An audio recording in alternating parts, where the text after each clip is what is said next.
Hello, everyone. It's Phil Lee returning with another episode of Civil War Chat. Today is Thursday, the 21st of April, 2022. And today's topic is misapplying Reconstruction era laws. The Democrats are attempting to misapply some laws that were passed during Reconstruction to accomplish some things they want to do today. And so that is a good opportunity to consider U.S. Grant's failed presidency. He was a president for 8 years during the Reconstruction. He was a major factor in it. So you want to learn what he did and why his presidency was failed. It was partly what he did for Reconstruction. And also, it's important to recognize that the common mantra among academic historians is that he's the greatest civil rights president between Lincoln and Lyndon Johnson. This book will convince you otherwise. Maybe it won't convince you. I think it'll give you some food for thought. It convinces me. But you certainly are going to get information here on Grant that you're not going to find in the standard hagiographies of the general and president. Okay, so let's go ahead and move forward into, before I do that, let me remind you that you can get an autographed copy for $24 from me by emailing me, Phil_Lee, L-E-I-G-H @me.com. If you buy my books and you like them, please give them 5-star ratings at Amazon. It really helps us out in our mission to defend Confederate and Southern heritage. Okay, misapplying Reconstruction era laws. Given their dim election prospects for November, Democrats are stooping to deceit in order to remove Republican incumbents from the House and Senate. Specifically, they cite Section 3 of the 1868 14th Amendment as disqualifying incumbents who participated in the so-called insurrection on January 6th, 2021. And for starters, they've targeted 4 Republican representatives, 2 from Arizona, 1 from Georgia, and 1 from North Carolina. But if their arguments become successful in this legal process, they might try to snag Senators Josh Hawley and Ted Cruz, who were planning on January 6th to challenge the Electoral College tallies from the 2020 election in selected states. One of the states undoubtedly would have been Pennsylvania, where it's later been all but admitted that the state violated its own constitution by permitting mail-in ballots. Nonetheless, the members of the Congressional Black Democrat Caucus did the same thing repeatedly in the year 2000 concerning Florida's election votes. In other words, on the date when the Electoral College votes are counted, the Democrat Black Caucus challenged the results in Florida repeatedly. That's really all that Ted Cruz and Josh Hawley wanted to do on January 6th. Challenge the legality of those particular states. Well, be that as it may, Democrats have taken the language of the 14th Amendment that was undeniably intended to keep former Confederates out of the federal office for a time as follows. Here's the language. No person shall be a senator or a representative in Congress who, having previously taken an oath as a member of Congress or as an officer of the United States, and shall have engaged in insurrection or rebellion against the United States, close quote. If the above language applies to any of the 4 targeted Republicans, it seems to me that the proper remedy is impeachment. That's how you get people, the congressmen and senators and judges out of office. You impeach them.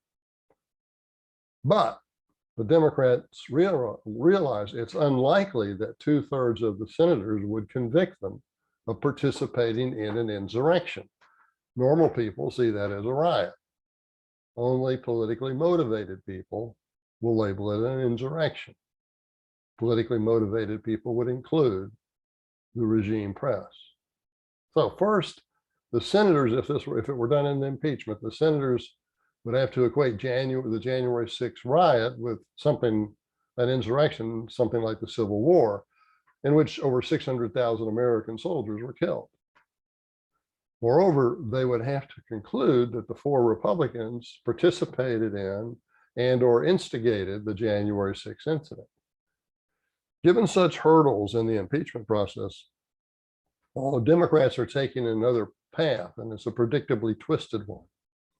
They are trying to get state and federal courts to rule that the four Republican House incumbents are not qualified to run for office again due to having participated in the so-called insurrection. To date, a North Carolina court ruled that one of the four, Madison Cawthorn, was not disqualified because of an 1872 act that limited the scope of the 14th Amendment's third section. So this 1872 act came 4 years after the 1868 14th Amendment.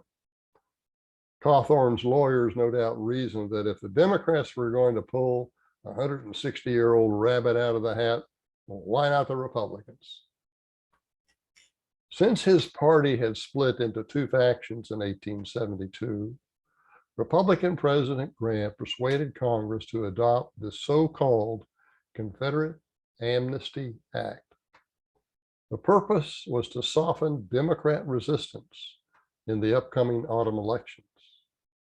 The act stated, quote, all political disabilities imposed in the third section of the 14th Amendment are hereby removed from all persons whomsoever, except for senators and congressmen of the Congresses that were in session during the 1861 secession crisis.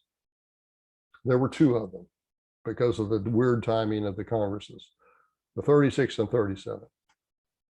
In addition to that, officers in the judicial, military, and naval service of the United States, as well as heads of the departments and ministers of the United States. Those people were excluded from this removal of political disabilities. Well, since nobody living today had been in Congress during the 1861 secession crisis, Representative Cawthorn was not otherwise a federal officer. He is among the, quote, all persons whomsoever, for whom the political disabilities were removed. In the final analysis, however, all this legal wrangling should be nothing more than a tempest in a teapot. It is, as Lincoln himself might describe it, a pernicious abstraction. Surely the January 6th riot was not the type of so-called insurrection the authors of the 14th Amendment had in mind 160 years ago. And if it was a proper avenue, and if it was the proper avenue, and if it was, the proper avenue should be impeachment, which would surely fail to remove the House members because impeachment would not get a 2/3 vote to do that in the Senate. Okay, that's our message for today. Again, U.S. Grant's failed presidency. If you like it, give it 5 stars. Okay, thank you for watching today. I appreciate your attention. I appreciate my audience, and thank you for all your support in the past. I look forward to seeing you again soon.